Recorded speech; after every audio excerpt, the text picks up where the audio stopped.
Hello guys. So, good morning. Umaga na tayo natapos. Miss ka natin siya sa Kaspersky, sa Bitdefender, tsaka sa dito sa Hitman Pro, tsaka sa Avast. Inis ka natin yung file, no, para safe bago natin in-upload. So ayan, sa Deep Freeze standard, ito yung bago natin na version 7.22. Okay? Ngayon, ituturo ko sa inyo kung paano yung proper installation nito. Napaka-basic. Okay? Para wala tayong error, no? I-download nyo lang po. Pag na-download nyo po yan, i-extract nyo po. Ito po ang lalabas. Itong Pharonix version na to. Yan. Ito pong Pharonix. Tapos, open nyo lang po yung Pharonix. Sana po nakikita nyo, no?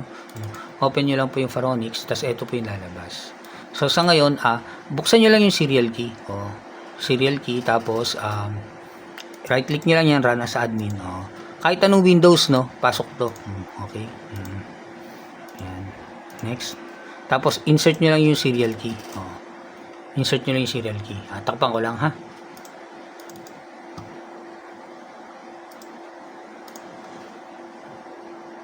Teka.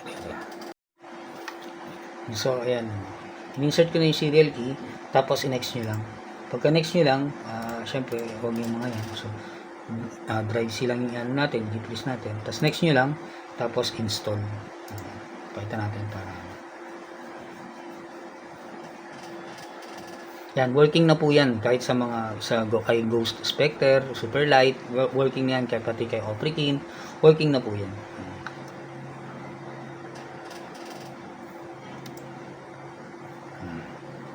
Hintayin lang natin pag restart nyan, goods na yun. Pasensya na kayo, medyo natagalan kasi may repair ako dalawa, isang laptop tsaka isang desktop kahapon. Pero in-scan ko naman siya thoroughly para habang ginagawa ko yung laptop at tsaka yung nag-i-scan siya.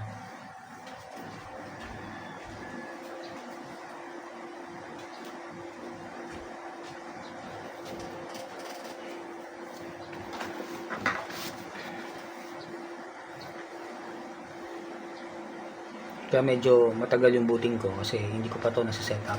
Kaka-format ko lang actually. Tapos hindi ko pa siya kino-configure. Pero mabilis na yun kahit pa paano.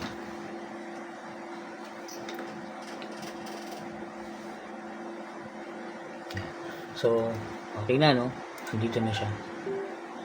Antayin natin. Lalabas dyan yung icon Deep Freeze. So, pwede nyo na kayong mag-enter ng password or anything na gusto nyo. Yan, tapos apply and reboot para matug. Pero mas maganda, maglagay na kayo ng password dyan, okay na yan, kasi serial key naman yan. So, kapag na-insert nyo na yung serial key, goods na yan. Antay na lang tayo ng patcher para sa kanya, para mag-permanently talagang activated yan. Kasi yan, permanent activated pa rin yan ngayon, kaya lang ang problem is, kapag dumami yung user nyan, maaaring mablock yung serial key na yan. So, hindi ko may gagaranti sa inyo kung hanggang kailan tatagal yan, yung serial key na yan. Kaya nga po tinakpan ko para hindi ma-post publicly. So, yung mga wala pang serial key is, PM nyo lang ako sa Facebook ko. Libre lang ang Deep Freeze sa akin, guys. Kaya lang, medyo late ako compare sa iba mag-upload. Kasi, hindi ko basta-basta pwedeng i-upload yan. May terms and conditions sa pag-upload sa akin.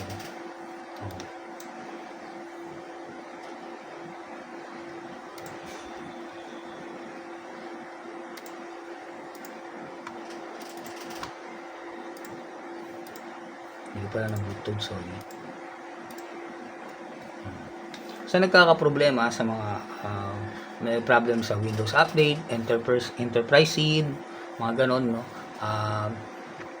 Message nyo ako sa Facebook, try natin ayusin yan.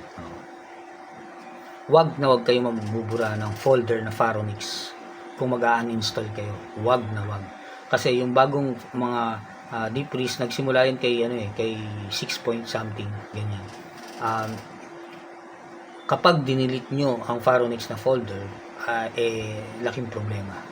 Mag-enterprise Seed talaga yan. Laking problema. Unlike sa mga 8.6 something na version pababa, pwede nyo burahin yung Faronix, lalabas na yan, nakatone, madali nyo lang ma-uninstall.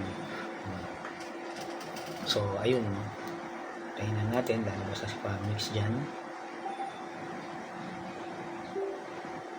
Ayun. So, nakatone na siya, no? Yan. Never expire. Never expires. Full license. Para sa link, guys, message nyo lang ako sa Facebook ko. Okay? Maraming salamat. Hanggang sa susunod updates.